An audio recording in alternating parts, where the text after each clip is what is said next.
Welcome back to Live for Love TV. Today's the 15th day, the second month of the 22nd year inside the 21st century. Hope everyone's doing well out there. Now on my feet right now, you can't see it and I'm not going to lift up my foot. You just have to take my word for it. On my foot right now is a pair of Clarks.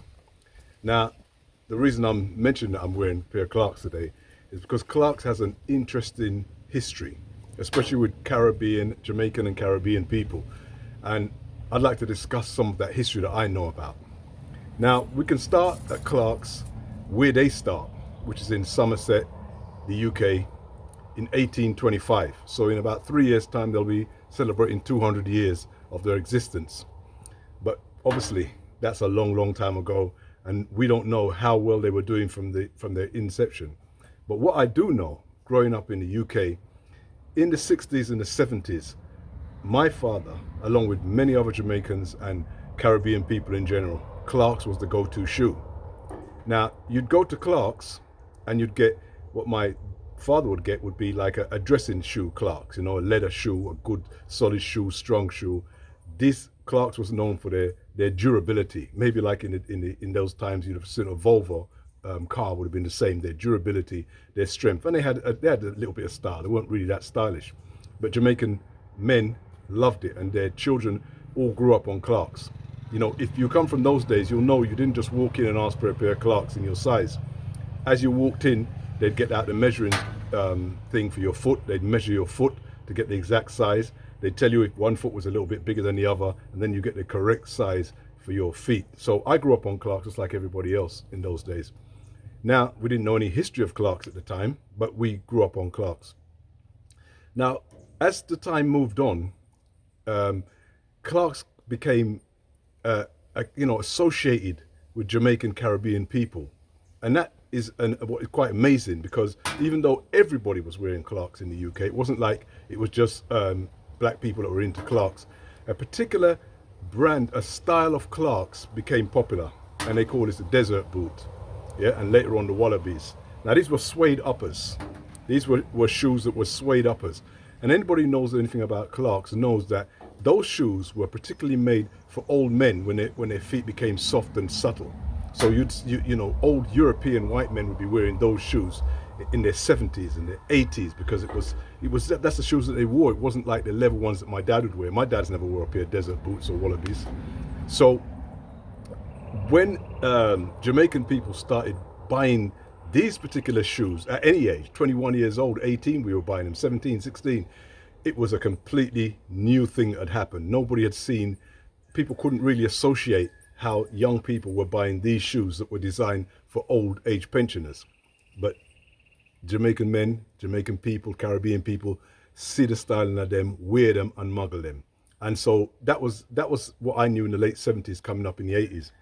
And there was competition to those shoes in the Caribbean community. It was there's a company named Ballet Shoes, which comes from Switzerland, and they also did loafers and soft shoes and suedes and stuff like that. And at one point I thought they would have taken over from Clarks, but as you know, Clarks has stood the test of time. What is unique about Jamaican people when it comes to Clarks, and I have to say this because anybody who's got the history and knows it will know what is unique about Jamaican people when it comes to Clarks. When it came to desert boots in particular, these were the first shoes, and I'm saying this is me saying it. I don't think anybody else can say this, or will say it. Maybe it's not true, but this is how I see it. These are the first shoes that a single person would go into a shop and ask for 10 pairs, 15 pairs, 20 pairs. Some would even get a barrel load of Clarks to bring back to the community, their cousins, their family, their friends, the whole area. That's just how popular Clarks had become by the 80s. You started to hear about Clarks and diamond socks in reggae music long before Vybz Kartel did his song, which we'll come to.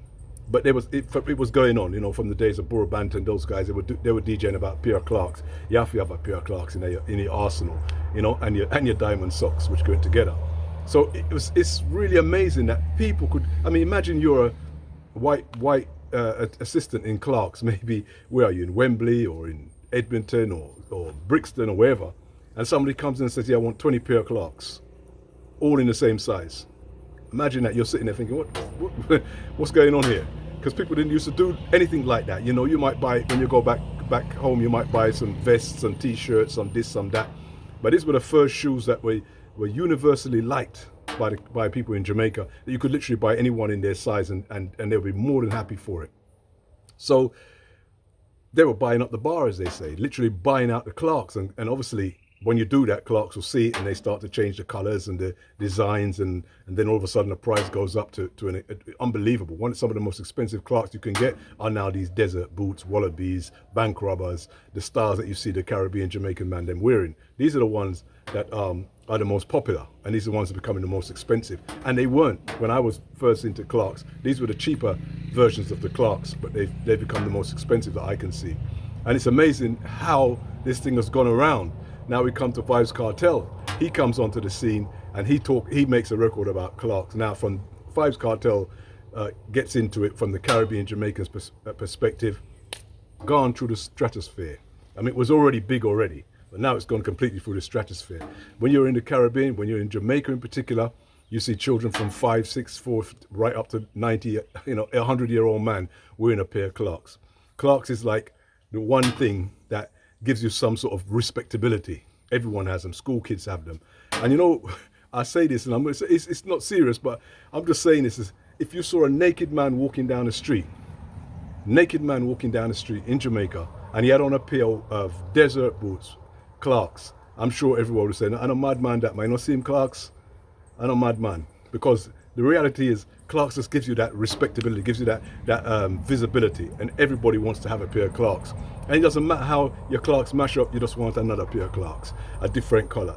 If I go somewhere, someone say, "Make sure you bring me back a Clarks." So Clarks has become the go-to shoe in Jamaica, and obviously for the rest of the Caribbean. Now, obviously in America, Canada, those places, they can get slightly different designs that you may get in the UK because of the market that they're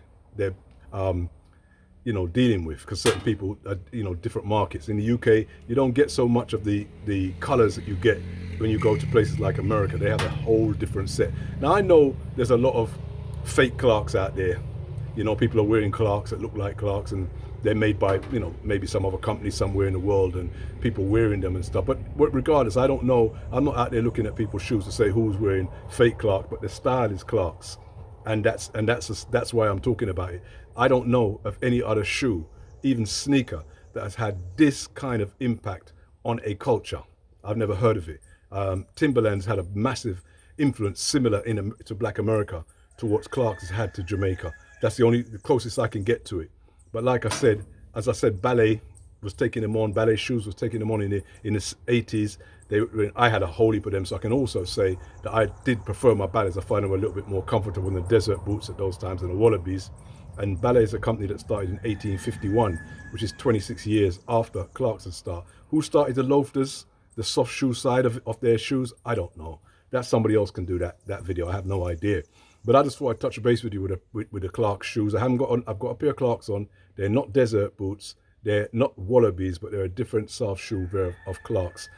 Soft leather uppers. I think I find them excellent to walk in. They're comfortable and they got the style. I do, be honest with you, all my desert boots are just smuggling desert boots, and wallabies. You can't walk far in them. You do a 5-mile walk in a pair of desert boot Clarks and you're in trouble. Your feet are hurting you seriously. They're not really made for walking, though shoes are meant to be made for walking.